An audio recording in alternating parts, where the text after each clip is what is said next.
Jewish families represent 2% of America's population. They control an estimated 25% of household wealth above $1 million. That number isn't luck. It's not inheritance, and it has nothing to do with Wall Street. For over 3,000 years, a simple allocation system has been passed from generation to generation. Not through banks, not through financial advisors, but through kitchen table conversations between parents and children. Ryan, 37, a project manager in Columbus, Ohio, earns $87,000 a year, solid income. But after mortgage, car payments, groceries, and daycare, he saves exactly zero most months. His 401k sits at $41,000. His checking account has $1,200. He calls himself middle class. Meanwhile, a family earning the same $87,000, following a system King Solomon described 3 millennia ago, would already have 4 distinct financial buckets working simultaneously. Today, you'll learn the exact 4-account system, the precise percentages, and why ignoring even one account guarantees you stay broke. The Talmud, Tractate Bava Metzia 42a, records Rabbi Yitzchak's instruction: a person should always divide his money into 3. 1/3 in land, 1/3 in merchandise, and 1/3 kept in reserve. 3 buckets, equal weight, non-negotiable. But here's what most people miss. Jewish financial tradition didn't stop at 3. Over centuries, families layered a 4th account on top, drawn from Deuteronomy chapter 14, verse 22, and the practice of Maser Kesefim, the tithing of money. 10% of all income, separated before anything else, directed toward giving. Not after bills, not from leftovers, before everything else. The result? A 4-account system. Preserve, build, reserve, give. Proverbs chapter 24, verse 27. Prepare your work outside. Get everything ready for yourself in the field, and after that, build your house. The first account is land, fixed assets, things bolted to the earth. In Solomon's era, this meant vineyards, olive groves, grazing fields. In 2026, it means real estate, rental properties, your home equity, farmland, REITs. Why does land come first? Because it can't be printed, it can't be hacked, it can't vanish in a market panic. During Germany's hyperinflation in 1923, a loaf of bread cost 200 billion marks. Paper currency became kindling, but families who owned physical property, buildings, farms, workshops, survived. Their walls still stood. Their tenants still paid. The Federal Reserve reports that home equity accounts for roughly 66% of the median American household's net worth.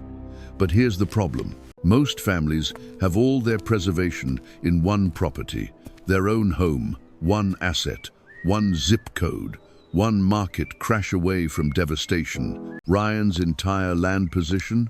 A $310,000 house with $47,000 in equity. That's 100% concentration in a single asset. Solomon would have called that reckless. The rule, 33% of total wealth in fixed assets, spread across at least 2 positions. But the second account is where the real wealth is built. Ecclesiastes chapter 11, verse 1. Ship your grain across the sea. After many days, you may receive a return. The second account is business, active, operating equity. Not stock tickers on a screen, actual ownership in something that produces goods, services, and cash flow. Solomon didn't just sit on gold. 1 Kings chapter 10, verse 20. 2 records that he operated a fleet of merchant ships at Ezion-Geber, trading across the Mediterranean. His annual revenue from trade alone was reportedly 666 talents of gold, roughly $1.1 billion in today's dollars. He wasn't an investor, he was an operator. This is the account most Americans skip entirely. According to the Federal Reserve's Survey of Consumer Finances, only 13% of American households hold any private business equity. The other 87% have zero exposure to the engine that actually creates wealth. Catherine, 42, a dentist in Portland, took $30,000 from her liquid savings 3 years ago and became a silent partner in a local commercial laundromat. Her buy-in covered 2 additional machines. That laundromat now generates $1,400 per month in passive distributions, $16,800 per year on a $30,000 investment. Compare that to the average savings account yielding 0.46% APY, which would earn $138 annually on the same $30,000. The rule: 33% of total wealth in business equity, direct ownership, silent partnerships, or revenue-generating intellectual property. So where does the third account fit? Proverbs chapter 21, verse 20. The wise store up choice food and olive oil, but fools gulp theirs down. The third account is liquidity: cash, treasury bills, money market funds, anything convertible to spending money within 30 days. Most people think of this as their emergency fund. The Talmud sees it differently.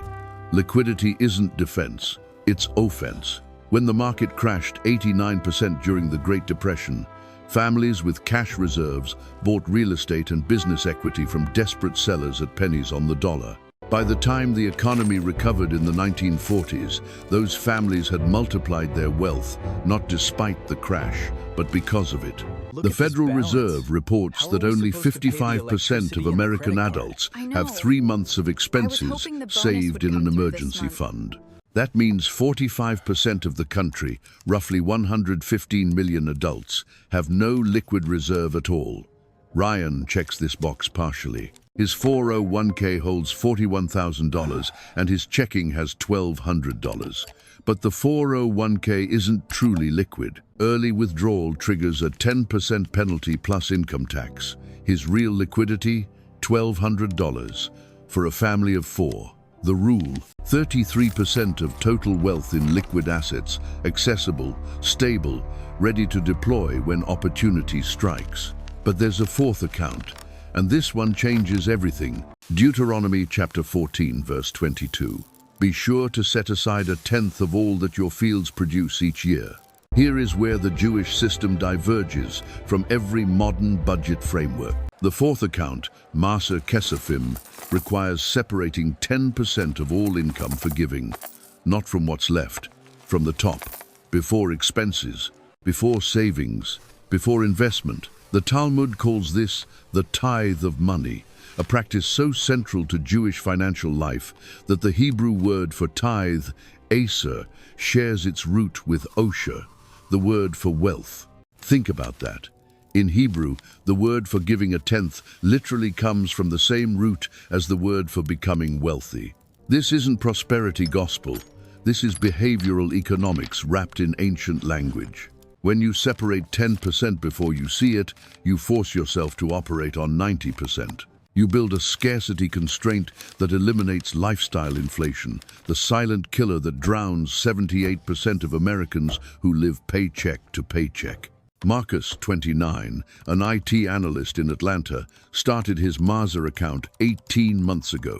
He auto-transfers 10% of every paycheck, $420 per month, into a separate account earmarked for giving.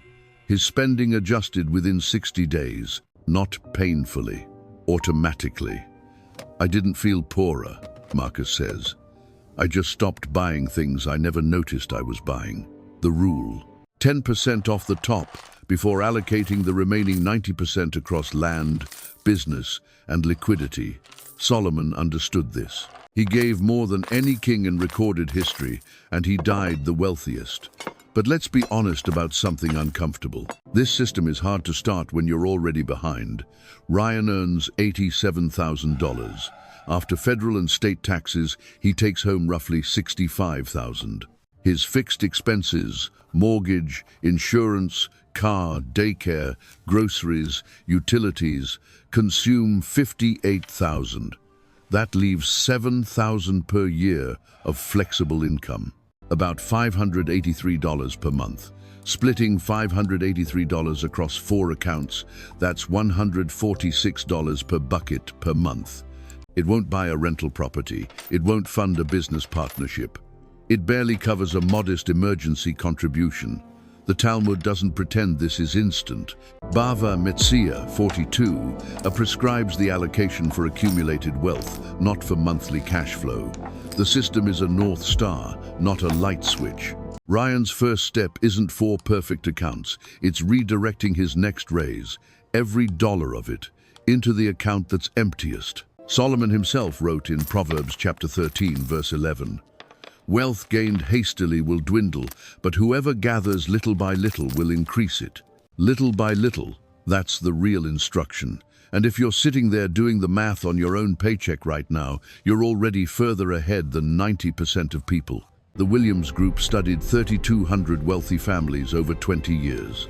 Their finding, 70% lose their wealth by the second generation, 90% by the third. But the families that followed this system, land, business, liquidity, plus the discipline of giving first, passed wealth not just to their children, but to their children's children. Proverbs chapter 13, verse 22. A good person leaves an inheritance for their children's children, not their children, their children's children. Here's your first step. This week, open one new bank account, label it Maza, 10%. Set up an automatic transfer from your next paycheck, even $50. The amount doesn't matter, the separation does. If Solomon's financial wisdom is changing how you see money, subscribing means you won't miss the next principle. Share this with someone who's still pouring everything into one bucket. They need to hear this. Next time, Solomon's rule for the one purchase that destroys more American families than any stock market crash. You won't see money the same way again.